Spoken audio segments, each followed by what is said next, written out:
Hello दोस्तों, तो देखिए आज हम लोग एडुटेरिया का वॉल्यूम 2 जो कर रहे हैं उसका सेट 2 देखने वाले हैं। इससे पहले हम सेट 1 अपलोड कर चुके हैं, आप लोग नहीं देखे हैं तो जाकर देखिए। और बिहार एसएससी का केरन का सेट 8 तक समाप्त हो गया है, आप लोग नहीं देखे हैं तो जाकर देखिए। और हम लोग फुल डिस्कशन के साथ देख रहे हैं। देखिए वॉल्यूम 2 है एडुटेरिया का, आप लोग देखिए वॉल्यूम 2। चलिए आप लोग मेरे साथ जुड़े रहिए। देखिए 15 सेट टोटल है और हम लोग आज सेट नंबर 2 देखने वाले हैं डिटेल सोल्यूशन के साथ। तो चलिए सेट नंबर 2 को स्टार्ट करते हैं। देखिए पहला क्वेश्चन है, भारतीय संविधान में निम्न में से किसके शोषण के विरुद्ध अधिकार स्वीकृत करता है? तो देखिए इसमें हो जाएगा बच्चों के प्रति होता है, स्त्रियों के प्रति भी होता है, जनजातियों के प्रति भी। लेकिन देखिए संविधान में इसका उल्लेख नहीं है कि दलितों के शोषण के विरुद्ध अधिकार स्वीकृत किया गया हो। ये संविधान में लिखा नहीं गया, ये नहीं है दलित। तो 1, 2 और 3 हो जाएगा सही, ऑप्शन सी सही हो जाएगा। आप लोग इसको ध्यान रखिएगा। चलिए 2 देखते हैं। भारत में अवशिष्ट शक्तियाँ नहीं थी। देखिए अवशिष्ट शक्ति किसको कहते हैं? जो अभी नया नया बना हो, जिसे मतलब संविधान जो बनाए थे भीमराव अम्बेडकर जी, वो तो बना के चले गए, लेकिन अभी भी कुछ नया नया विभाग आ जाता है तो उसके लिए एक अलग से अवशिष्ट शक्तियाँ रखी गई है। तो ये जो है इस पर सिर्फ केंद्र सरकार का अधिकार होता है। इस पर जैसे हो गया परमाणु ऊर्जा विभाग नई आई है तो इसको अवशिष्ट में रखा जाएगा, इसीलिए इसको केंद्र सरकार के अधीन रखा गया। उस समय ये कहा गया था कि जो भी नया नया चीज़ आएगा जिसको कि अनुसूची में नहीं रखा गया है उसको अवशिष्ट शक्तियों में रखा जाएगा अंतर्गत में। चलिए तो ऑप्शन 2 का ए हो जाएगा। चलिए आगे देखते हैं। 3 कहता निम्न में से कौन सा विषय संघ सूची के अंतर्गत आता है? देखिए संघ के अंदर में बीमा आता है। क्या आता है? बीमा। शिक्षा पर दोनों का अधिकार है, केंद्र राज्य संवर्धित। चलिए ऑप्शन 1 सही होगा। बीमा जो आता है किसके अंतर्गत आता है? तो बीमा जो है संघ सूची के अंतर में आता है। सिर्फ इस पर केंद्र सरकार कानून बना सकती है, आप लोग ध्यान रखिएगा। 4 कहता है कि निम्न में से कौन सा प्रशासन पर विधायिक नियंत्रण अंतर्गत नहीं आता है? तो इसमें हो जाएगा शून्यकाल। शून्यकाल पर जो है विधायिक नियंत्रण के अंतर्गत नहीं आता। कौन? शून्यकाल।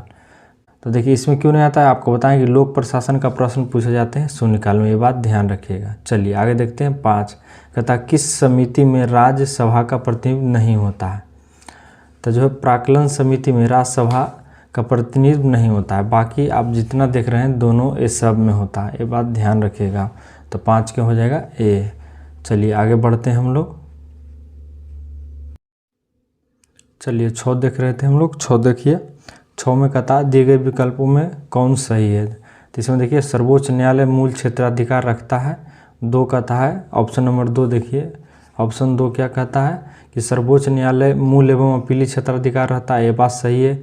यह केवल परामर्श संबंधी क्षेत्राधिकार रखता है, ये भी सही है। तो देखिए तो इसमें पूछ रहा है निम्न से कौन सा विकल्प सही है, ये पूछ रहा है।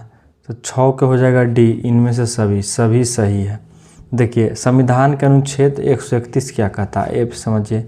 131 के तहत सर्वोच्च न्यायालय मूल क्षेत्राधिकार आता है और अनुच्छेद 132 से 36 के तहत अपीली क्षेत्राधिकार और 143 के अंतर्गत परामर्श वाला ए वाला आता है, जो ऑप्शन नंबर 3 में। ध्यान रखिएगा। 7 में कहता है निम्नलिखित पर विचार कीजिए और नीचे दिए कूट का प्रयोग करते हुए उत्तर का चयन कीजिए। कहता राज्यपाल अपना पद ग्रहण करने से पूर्व शपथ लेगा, ये बात सही है। शपथ या प्रतिज्ञा का प्रारूप भारतीय संविधान की 3री अनुसूची में है, नहीं। देखिए ये गलत है, ध्यान रखिएगा। आगे कहता राज्यपाल उच्च न्यायालय के मुख्य न्यायाधीश या वही न्यायमूर्ति उसकी उपस्थिति में मतलब जब वो नहीं रहेंगे तो ज्येष्ठ न्यायाधीश शपथ लेंगे, बात सही है। शपथ या प्रतिज्ञा की प्रक्रिया भारतीय संविधान 159 में है, ये बात सही है। तो देखिए यहाँ पे लिख दिया गया है कि 3री अनुसूची में, नहीं, इसमें 159 में लिखा गया है राज्यपाल को शपथ लेगा या नहीं लेगा इसके बारे में। तो आप लोग इसको ध्यान रखिएगा, 3 में नहीं ले। चलिए आगे देखते हैं। 8 नंबर। 8 कहता है कि देखिए इसमें ऑप्शन ऊपर में दिया हुआ था तो हो जाएगा 1, 3 और 4। ध्यान दीजिएगा। देखिए इसमें 1, 3 और 4, ऑप्शन बी सही होगा, ध्यान रखिएगा। कहता 2003 में कौन सी भाषा 8वीं अनुसूची में जोड़ी गई थी? देखिए 2003 में जो है देखिए 92वां संविधान संशोधन 2003 में 4 भाषा जोड़ी गई थी। कितनी? 4। आप लोग ध्यान रखिएगा। तो पूछेगा कि कौन कौन, तो बोडो, डोगरी, मैथिली और संथाली, 4 गो भाषा जोड़ी गई। तो देखिए इसमें बोडो, डोगरी, मैथिली, संथाली, तो संथाली इसमें दिया गया है। तो ऑप्शन ए सही हो जाएगा। आपको पूछेगा कब किया गया है? 2003 में 92वां संविधान संशोधन। देखिए भाषा को 8वीं अनुसूची में रखा गया, ये भी ध्यान रखिएगा। अभी टोटल वर्तमान में 22 भाषाएं हैं, ये भी ध्यान रखिए। 9 कहता है भारत के प्रत्येक नागरिक का कर्तव्य होगा कि प्राकृतिक पर्यावरण संरक्षण एवं संवर्धन करें, यह किस अनुच्छेद में शामिल है? तो ये जो है 51 के क में शामिल है। आप लोग इसको ध्यान रखिएगा। चलिए आगे देखते हैं। अब पूछेगा आपको 48 क में क्या है? तो इसमें है कि राज्य सरकार पर्यावरण को बचाएगी और इसका वृक्षारोपण करेगी, ये लिखा गया है। कितना में? 48 ए में, क में या ए बोलिए। 10 कहता है भारत में नियंत्रण महालेखा परीक्षक पद सृजन किया गया है, ये जो है भारत शासन अधिनियम 1919 से किया गया है। आप ये बात ध्यान रखिएगा। चलिए तो आगे देखते हैं हम लोग। कहता प्रोजेक्ट टाइगर भारत में कब शुरू किया गया? आपको डेट वाइज बताना है। तो डेट वाइज हो जाएगा अप्रैल 1973 से, ये बात ध्यान रखिएगा। इसीलिए बोलते हैं कि आप लोग याद रखा कीजिए सारा चीज़, डेट सहित थे। चलिए जीवमंडल आरक्षित क्षेत्र है, कौन है? तो आनुवांशिकता विभिन्नता वाले, ये बात सही है। 12 के ए, ध्यान रखिएगा। आनुवांशिकता विभिन्नता वाले जैवमंडल आरक्षित के क्षेत्र में आते हैं। तेरा कहता है इनमें से कौन सा एक भारतीय राष्ट्रीय जलवायु परिवर्तन कार्य योजना के मिशन में शामिल नहीं है? तो देखिए नाभिकीय शक्ति जो है इसमें शामिल नहीं है, बाकी सतत कृषि, सौर शक्ति, अपशिष्ट से ऊर्जा, ये जितना भी है सब है। देखिए भारत के राष्ट्रीय जलवायु परिवर्तन कार्य योजना में टोटल 8 मिशन शामिल है। कितना? 8 हो। आपको 8 के बारे में बताते हैं कौन है। एक है इसमें देखिए दिया गया सौर शक्ति मिशन, अपशिष्ट ऊर्जा और सतत कृषि, 3 गो तो दे दिया गया है। और उसके बाद क्या है? देखिए राष्ट्रीय जल मिशन भी है, हिमालय पारिस्थितिकी तंत्र बनाए रखने के लिए राष्ट्रीय मिशन है। एक है हरित भारत के लिए राष्ट्रीय मिशन, सतत कृषि के लिए राष्ट्रीय मिशन, एक है जलवायु परिवर्तन के लिए सामयिक ज्ञान पर राष्ट्रीय मिशन। तो देखिए लिखेंगे तो बहुत टाइम लगेगा, आपको बोल देते हैं ताकि सुन लीजिए सिर्फ। 14 कहता है टुमारोज बायोडाइवर्सिटी पुस्तक किसने लिखा? 14, तो 14 को हो जाएगा सी, वंदना शिवा। और ये पर्यावरण पर लिखा हुआ है। किस पे? पर्यावरण पर, ध्यान रखिएगा। और ये पुस्तक सन 2000 में प्रकाशित हुआ था, ये भी ध्यान रखिएगा। चलिए आगे देखते हैं। 15 कहता है निम्न में से कौन सा प्राथमिक उपभोक्ता के उदाहरण? देखिए प्राथमिक उपभोक्ता उस अंतर्गत वह आते हैं जो घास भूसा इत्यादि चीज़ खाते हैं, मतलब सिर्फ हरियाली चीज़, घास भूसा हो गया ये सब चीज़, मांस नहीं खाता। तो इसके अंतर्गत हीरा आ जाएगा, हिरन माफ कीजिएगा, हिरन आ जाएगा। चलिए 15 हो गया है 2, आप लोग ध्यान रखिएगा। चलिए अब हम लोग 16 की ओर बढ़ते हैं। 16 में देखिए क्या कहता है। 16 कहता है अप्रैल 2023 में निर्वाचित आयोग द्वारा की गई घोषणा के अनुसार वर्तमान में राष्ट्रीय पार्टी कितना है? देखिए पहले 8 था लेकिन अब कितना हो गया है? 6। आप ये बात ध्यान रखिएगा। और 10 अप्रैल 2023 को नया घोषणा किया गया कि कौन कौन राष्ट्रीय पार्टी है, ये भी आप ध्यान रखिएगा। देखिए अब 6 को कौन कौन है आपको कभी पूछ सकता है एग्जाम में। लेटेस्ट चेंज हुआ था, भारतीय राष्ट्रीय कांग्रेस है, इंडियन नेशनल INC, एक हो गया बीजेपी, ये दोनों तो प्रमुख पार्टी है। आप लोग को ये दोनों तो याद ही होगा कि राष्ट्रीय पार्टी है। और कौन कौन है देखिए, बहुजन समाज पार्टी BSP है, बसपा, ये है यूपी की पार्टी, आम आदमी पार्टी दिल्ली का है, केजरीवाल जी मुख्य हैं इसका, नेशनल पीपुल्स पार्टी NPC, और एक है CPIM, ध्यान रखिएगा। चलिए 6 को बोल दिए हैं, आप लोग ध्यान रखिएगा। 17 कहता भारत का पहला संविधान साक्षात्कार जिला कोल्लम किस राज्य में स्थित है? स्थित है तमिलनाडु में, ध्यान रखिएगा। ये सब करेंट का क्वेश्चन है, ध्यान रखिए। कहता एक राष्ट्रीय उर्वरक योजना की शुरुआत किसने किया था? एक किए थे प्रधानमंत्री मोदी जी ने, आप इसको ध्यान रखिएगा। पूछेगा कब किए थे? तो 17 अक्टूबर 2022 को, ध्यान रखिएगा। चलिए आगे कहता है वैश्विक आतंकवाद सूचांक 2023 में भारत का स्थान रहा है 13वां। पूछेगा पहला था अफगानिस्तान, आपको पता है वहाँ तालिबान वाले कब्जा किए हुए हैं। 20 कहता है वर्ल्ड इकोनॉमिक आउटलुक रिपोर्ट 2023 द्वारा भारतीय अर्थव्यवस्था की वृद्धि दर कितनी अनुमानित की गई है? तो 20 का देखिए, 20 का हो जाएगा ये 5.9, ध्यान रखिएगा। चलिए आगे देखते हैं हम लोग। 21 कहता विश्व का प्रथम 3D प्रिंटिंग रॉकेट का नाम क्या है? तो 21 का हो जाएगा बी, टेरॉन 1 है। कौन है? टेरॉन 1। चलिए ध्यान दीजिएगा। देखिए ये जो है अमेरिका के फ्लोरिडा राज्य में बना, वहीं से प्रक्षेपित किया गया था और 110 फीट ही लंबा है, ध्यान रखिएगा। चलिए आगे देखते हैं। अमेरिका में बनाया गया है, ध्यान रखिएगा। 22 का था भारत में व्यावसायिक तौर पर 5G सेवा लॉन्च करने वाली पहली कंपनी। तो पहली कंपनी हो गई है एयरटेल। पूछेगा कि इसका शुरुआत कब हुआ था? तो 1 अक्टूबर 2022 को 5G का शुरुआत हो गया, नरेंद्र मोदी किए थे। और पहला राज्य जो 5G सेवा शुरू किया था गुजरात था, ये भी ध्यान रखिएगा। 23 का था बाघ रिपोर्ट 2022 के अनुसार 2018 के जनगणना की तुलना में बाघों की संख्या में कितना वृद्धि हुई है, आपको ये पूछ रहा है। 23 का, तो 23 का बी हो जाएगा, 200 वृद्धि हुआ है।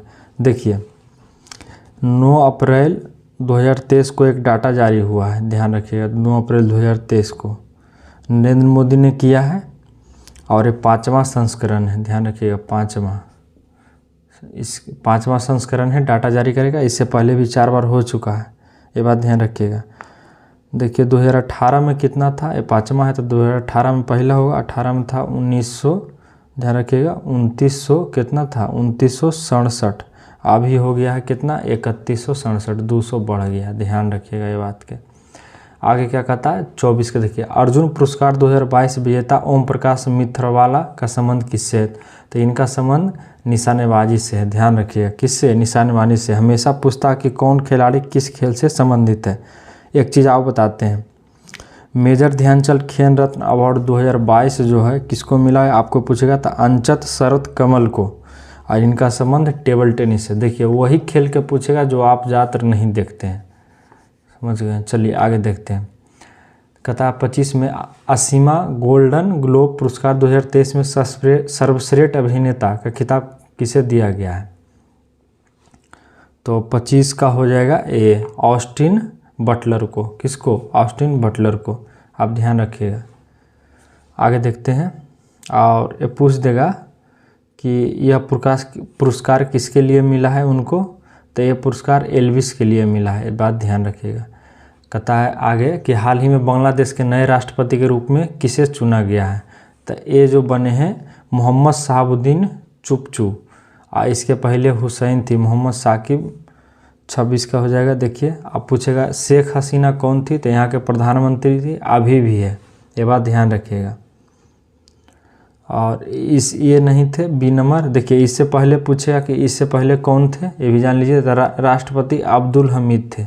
चलिए इससे पहले मोहम्मद शहाबुद्दीन चुपचू के पहले। 26 हो गया। 27 कहता है वर्ल्ड स्टील एसोसिएशन द्वारा मार्च 2023 में जारी आंकड़ों के अनुसार कच्चे इस्पात के उत्पादन में कौन सा देश क्रमशः अग्रिम है? तो देखिए इसमें जो है चीन, भारत, जापान हो जाएगा। ये जो तीनों है अग्रिम है फिलहाल में। चलिए आगे देखते हैं। 28 कहता है PM गति शक्ति मल्टी मॉडल जलमार्ग शिखर का आयोजन कहाँ किया गया है? तो एक किया गया है कहाँ पे? तो 28 का हो जाएगा सी, वाराणसी में। कहाँ पे? वाराणसी में, आप लोग ध्यान रखिएगा। 11 से 12 नवंबर 11 से 12 नवंबर 2022 में, नवंबर की बात कर रहे हैं, यानी पिछले साल की।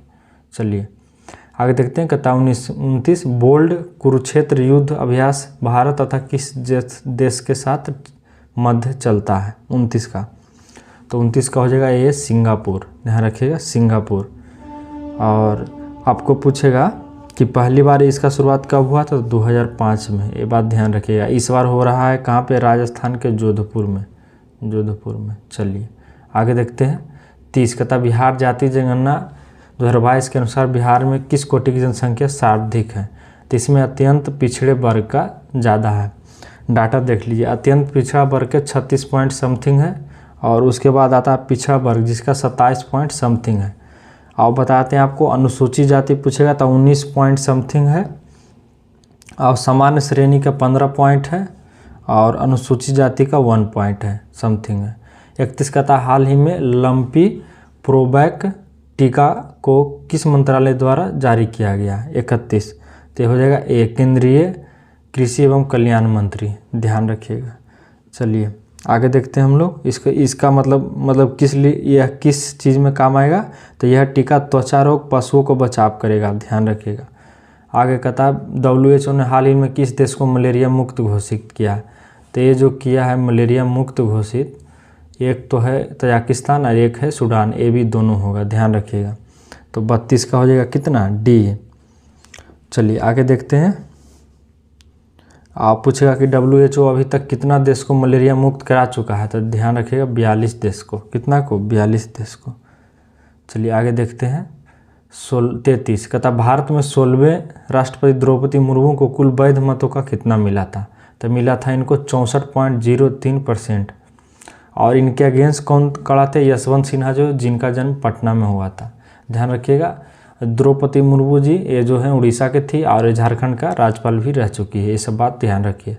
34 का था निम्न में से किसे चिकित्सा के क्षेत्र में नोबेल पुरस्कार मिला है, तो 34 का देख लीजिए, 34 का हो जाएगा डी। BA को कैटालिन कारी को और B डू बिस्मैन को, दोनों को मिला।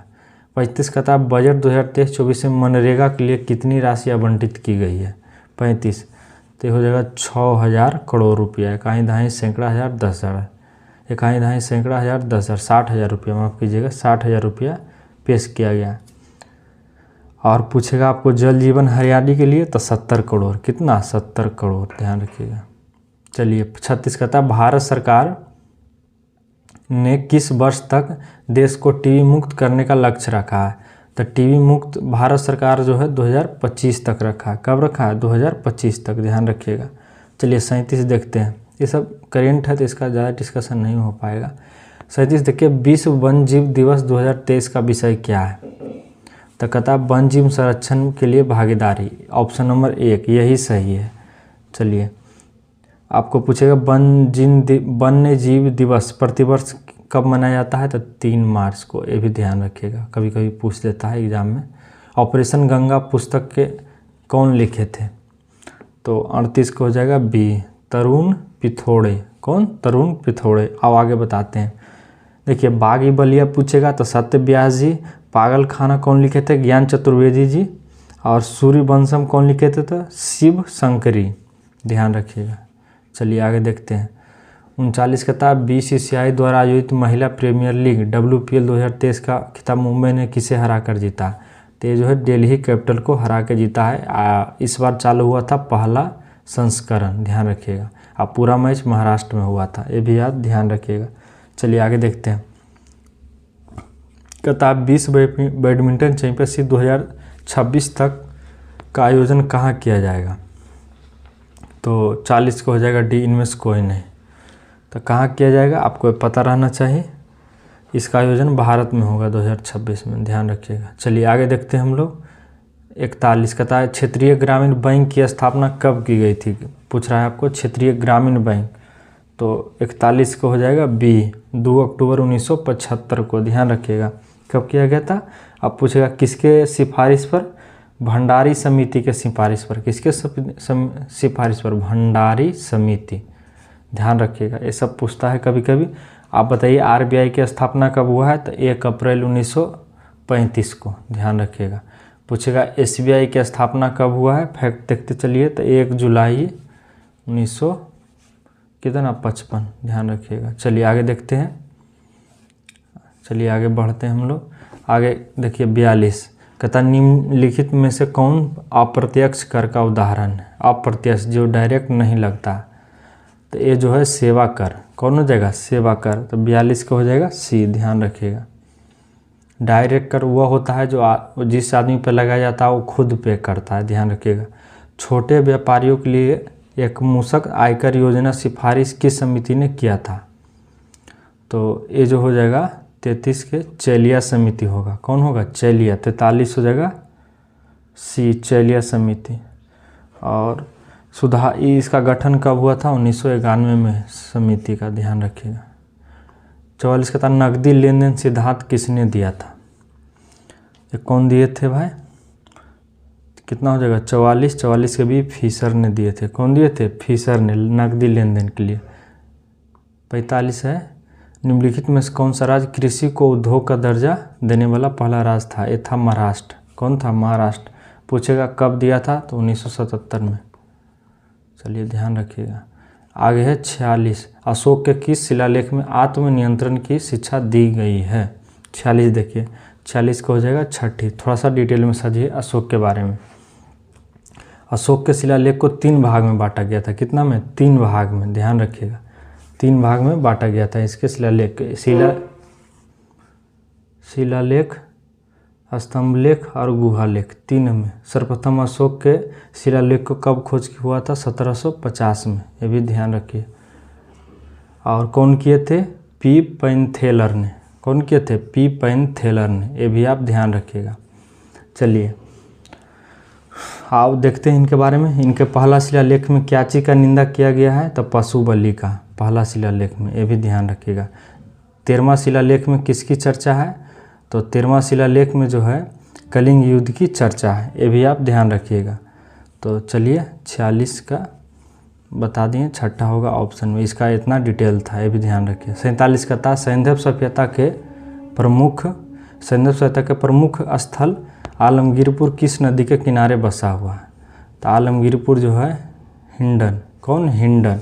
पूछेगा आलमगीरपुर कहाँ है? तो उत्तर प्रदेश में स्थित है, अब मेरठ के पास, ये बात ध्यान रखिएगा। हड़प्पा सभ्यता का खोज कब हुआ था? 1921 में। कौन किए थे? दयाराम साहनी।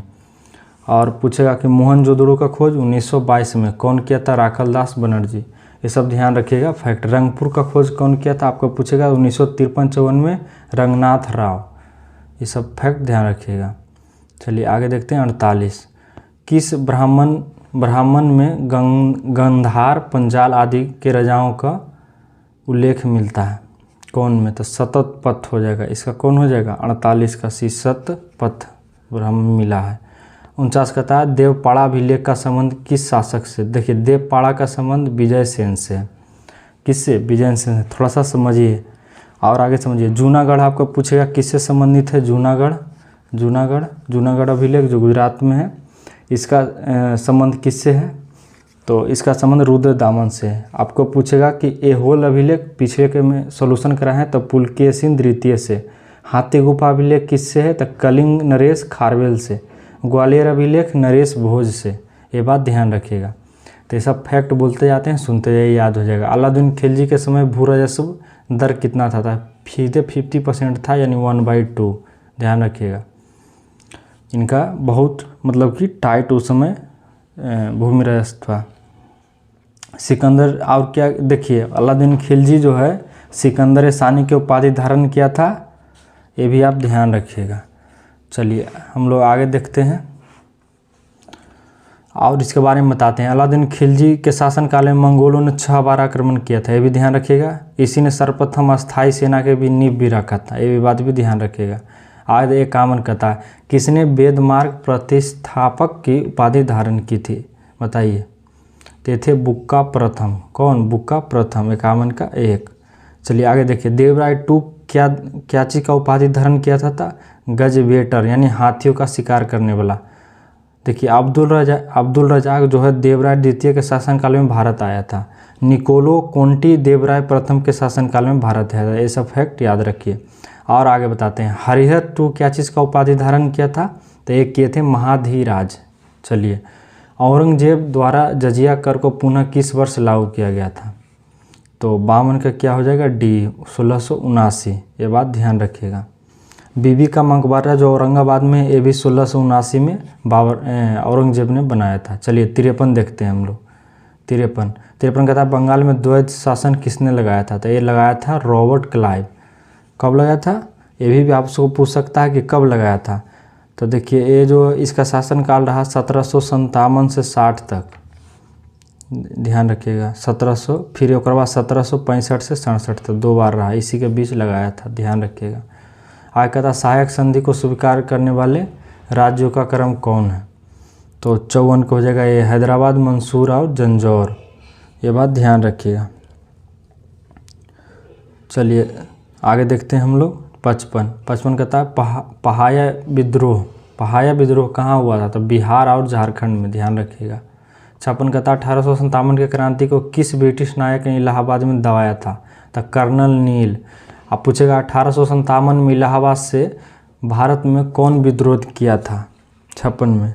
तो ये लियाकत अली। कौन के थे? लियाकत अली। चलिए आगे देखते हैं। आज़ाद हिंद सरकार की स्थापना किसने किया था? देखिए ये कन्फ्यूजन वाला क्वेश्चन, इसको ध्यान से देखिए। आज़ाद हिंद सरकार की स्थापना सुभाष चंद्र बोस जी किए थे, लेकिन आज़ाद हिंद फौज की स्थापना रास बिहारी बोस ने। देखिए तो ये सब आप ध्यान रखिए। सुभाष चंद्र बोस ने किए थे 1943 में, और ये आज़ाद हिंद फौज का रास बिहारी बोस 1942 में। तो ये सब फैक्ट ध्यान देते रहिए। 58 कताल लिखित में से कौन सी पुस्तक महात्मा गांधी द्वारा नहीं लिखी गई है? तब मेरी कहानी नहीं लिखी गई है। मेरी कहानी लिखी किसने है? तो पंडित जवाहरलाल नेहरू जी ने। ये भी आप ध्यान रखिएगा। तो 58 को हो जाएगा सी। चलिए 59 देखते हैं। किस अधिवेशन में प्रथम भारतीय महिला ने कांग्रेस अधिवेशन क्या? देखिए पूछ रहा पहले भारतीय महिला था 41वां संविधान संशोधन जो कानपुर में हुआ था, सरोजनी नायडू जी इसका अध्यक्षता किए थे 1925 में। ध्यान रखिएगा। एक किए थे एनी बेसेंट जी 1917 वाला। कब वाला? 1917 वाला। ये बात ध्यान रखिएगा। चलिए आगे देखते हैं हम लोग। क्वेश्चन नंबर 60 कहता है समानता स्वतंत्रता एवं बंधुता किस क्रांति का नारा है? ये जो है फ्रांस क्रांति का नारा है। किसका? फ्रांस का क्रांति का। तो फ्रांस क्रांति कब हुआ था? 1789 में लगभग। कब? 1789 में। कौन किए थे? लुई सुल्लाहमान के शासनकाल में हुआ था।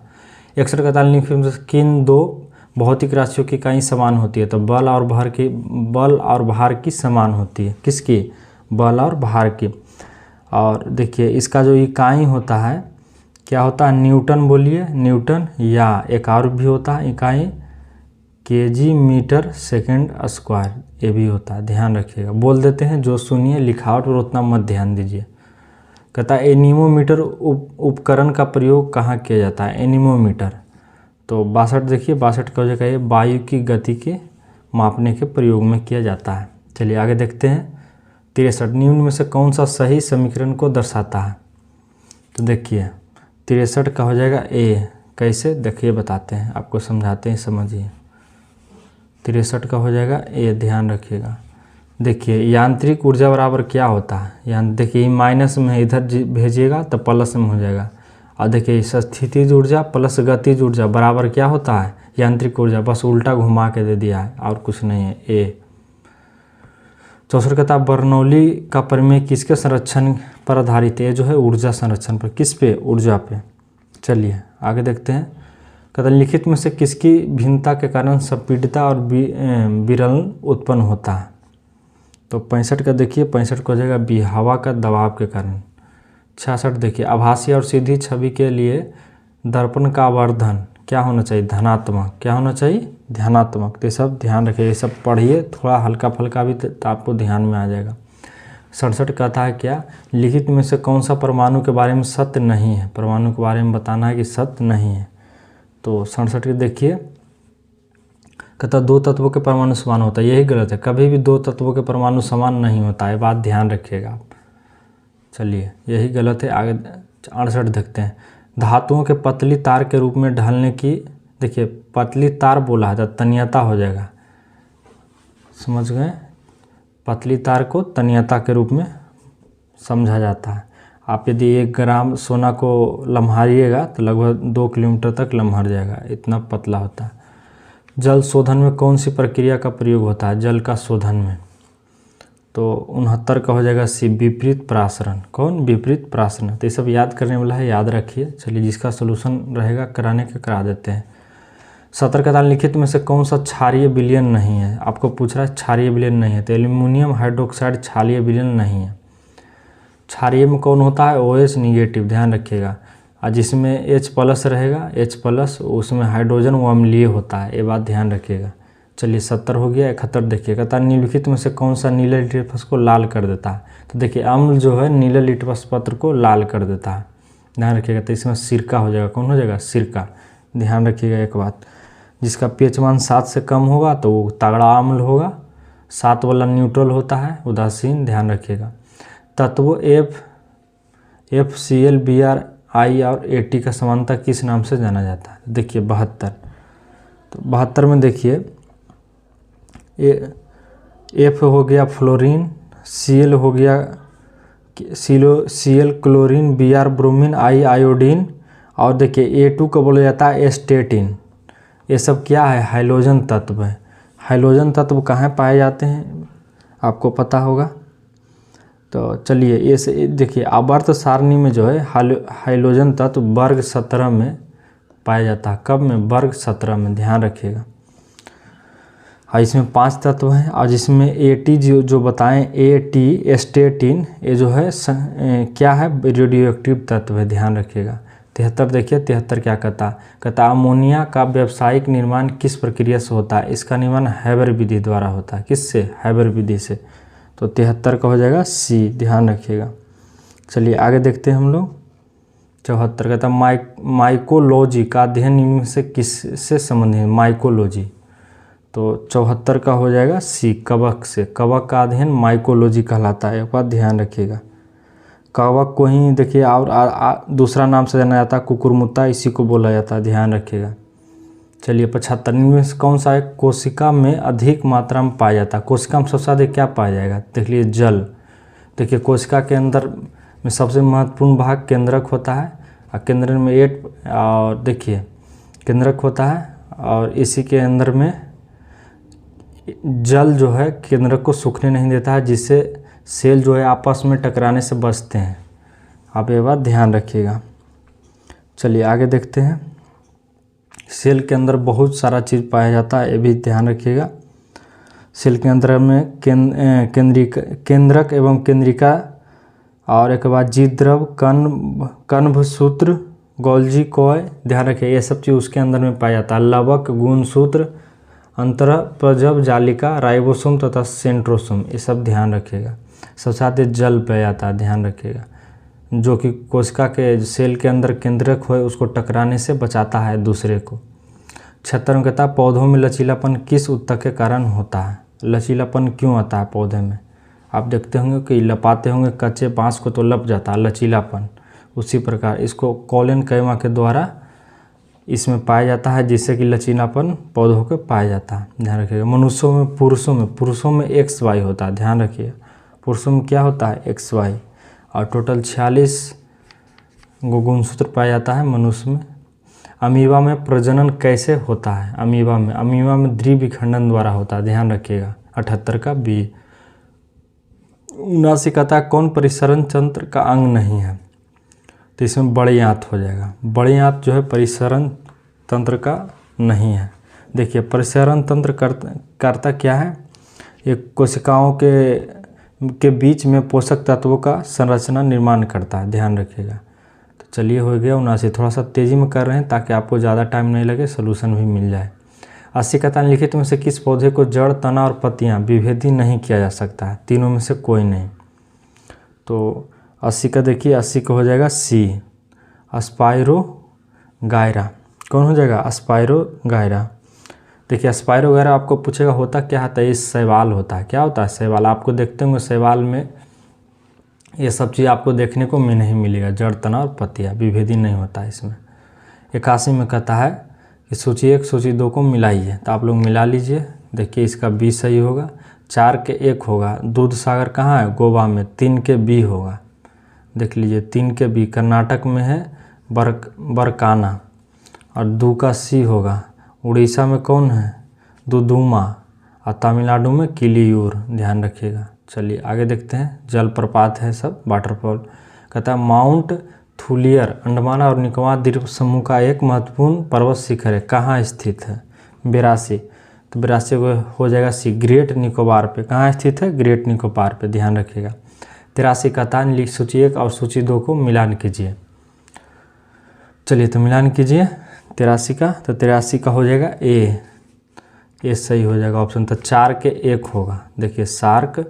और 1 का B हो जाएगा, वायु के अपर्दनी लक्षण हो जाएगा यार डांग। और 3 के हो जाएगा C, ध्यान रखिए, बरखान। और D का हो जाएगा D का दू। देखिए हिमनद के निक्षेपण लक्षण को ड्रमलिन कहते हैं, ड्रमलिन। चलिए 84 देखिए प्रति चक्रवात की विशेषता क्या होती है, प्रति चक्रवात NT। देखिए प्रति चक्रवात आएगा तो आसमान को साफ कर देगा, क्या कर देगा, आसमान को साफ, चूँकि नीचे से हवा ऊपर उड़ाकर ले जाएगा। चलिए तो 84 को हो जाएगा D, आप लोग पढ़े होंगे किस में, ज्योग्राफी में। नहीं पढ़े हैं तो अच्छा से पढ़ लीजिए, आपको और समझ में आएगा। स्वच्छ आसमान, देखिए ऐसे चक्रवात में जो है चारों ओर से हवा आता है एक जगह पर, तो यहाँ पे क्या होता है, तूफान उड़ जाता है। लेकिन इसमें क्या होता है, इसमें लो प्रेशर के कारण हवा अंदर आने लगता है, ज़्यादा गर्मी पड़ता है। लेकिन हाई प्रेशर जब बन जाएगा तो अंदर से बाहर हवा फेंक देता है, जिसके कारण हवा जहाँ तहाँ छितरा जाता है और आसमान साफ हो जाता है। ये बात ध्यान रखिएगा। तो 84 का हो जाएगा डी, स्वच्छ आसमान हो जाता है। 85 का लिखित नदियों में से कौन सी एक पंचनद में सम्मिलित नहीं है। 85 का हो जाएगा बी, सिंधु। क्या हो जाएगा, सिंधु, ध्यान रखिएगा। कहता है लिखित स्थानों में से कौन सा एक लौह अयस्क खनन क्षेत्र नहीं है। तो 86 का हो जाएगा ए, मलाज खंड। कौन हो जाएगा, मलाज खंड। आगे देखते हैं 2011 की जनगणना के अनुसार लिखित राज्यों में से किस राज्य में जनसंख्या घनत्व न्यूनतम है, मतलब सबसे कम जनसंख्या घनत्व है, डेंसिटी। तो सबसे कम है मिजोरम में, ध्यान रखिए कि कहाँ पे, मिजोरम में। चलिए आगे देखते हैं कितना हो गया, 87। 88 में हम लोग आते हैं। 88 का लिखित कथनों का कौन सा सत्य है 88 में। तो हो जाएगा ब्रिक फील्डर ऑस्ट्रेलिया में चलने वाली गर्म शुष्क हवा है, सही है। कितना हो जाएगा, 88 का डी। चलिए 89 देखिए, कन्याकुमारी से कृष्णा डेल्टा तक के तट को किस नाम से जाना जाता है, 89। तो 89 को हो जाएगा बी, कोरोमंडल तट बोलते हैं। क्या बोलते हैं, कोरोमंडल। 90 का रोहिला राष्ट्रीय उद्यान किस राज्य में स्थित है, रोहिला। तो 90 को हो जाएगा सी, हिमाचल प्रदेश में। आप लोग सुनते रहिए, आपको देखिए ये सब स्टैटिक है, याद करे वाला था, आप याद करिए, इसमें तो उतना सोल्यूशन की ज़रूरत है नहीं, याद करने वाला है जो। 91 में कहता है लिखित में कौन सा व्यक्ति स्टील मैन ऑफ इंडिया के नाम से जाना जाता है। तो जमशेद जे ईरानी। कौन है, जमशेद जे ईरानी, आप लोग ध्यान रखिएगा। चलिए आगे देखते हैं 92 में लिखित में किस कंपनी को महारत्न कंपनी का दर्जा प्राप्त नहीं है, पूछ रहा है नहीं है। तो हिंदुस्तान एरोनॉटिक लिमिटेड को नहीं है, बाकी कोल इंडिया, पावर फाइनेंस कॉरपोरेट, गेल इंडिया लिमिटेड सबको प्राप्त है। देखिए अभी फ़िलहाल में जो है महारत्न के 12 कंपनियाँ, कितना है, 12, ध्यान रखिएगा। 13 कहता मंकी पॉक्स नामक बीमारी विश्व स्वास्थ्य संगठन द्वारा क्या नाम दिया गया है मंकी पॉक्स को। तो MPOX, ऑप्शन नंबर सी देखिएगा, 93 का सी हो जाएगा। देखिए डेनमार्क से में ये फैला था 1958 में, और शोध से पता था कि एक मंकी पॉक्स नामक बीमारी चला है। आप ध्यान रखिएगा कहाँ पे, डेनमार्क में 1958 में, ध्यान रखिए। 94 कहता है दलखाई नृत्य किस राज्य का लोक नृत्य है, दलखाई। 94 का देखिए, 94 का हो जाएगा ये उड़ीसा का, ध्यान रखिए किसका है, उड़ीसा का। तो ये सब याद करने वाला है, याद रखिए।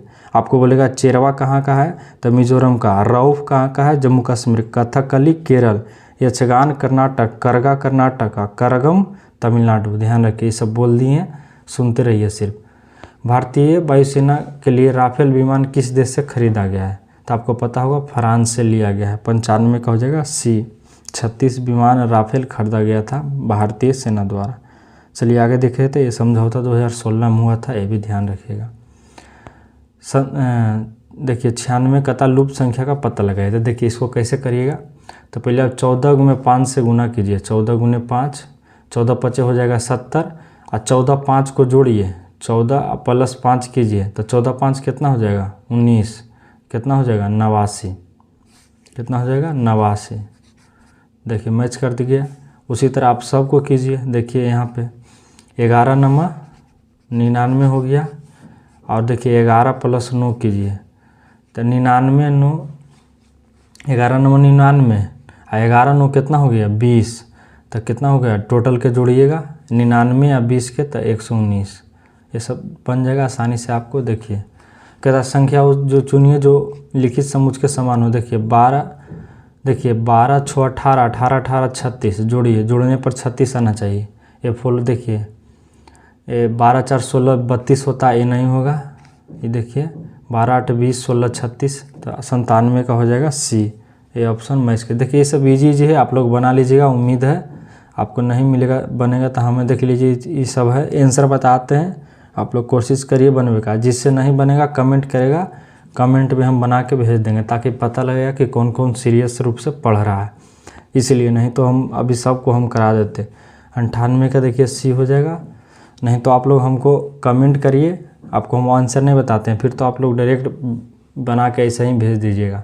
आप लोग ये 2 को छोड़ दिए आप लोग के लिए, आप बना के कमेंट कीजिए, नहीं बने तो कमेंट कीजिए, हम आपको फिर से बता देंगे। जो लड़का कमेंट करेगा बताएगा उसका नाम अगला सेट में लिया जाएगा, ये भी ध्यान रखिए। तो चलिए हम लोग देखिए वॉल्यूम 2 का सेट 2 आज समाप्त कर चुके हैं।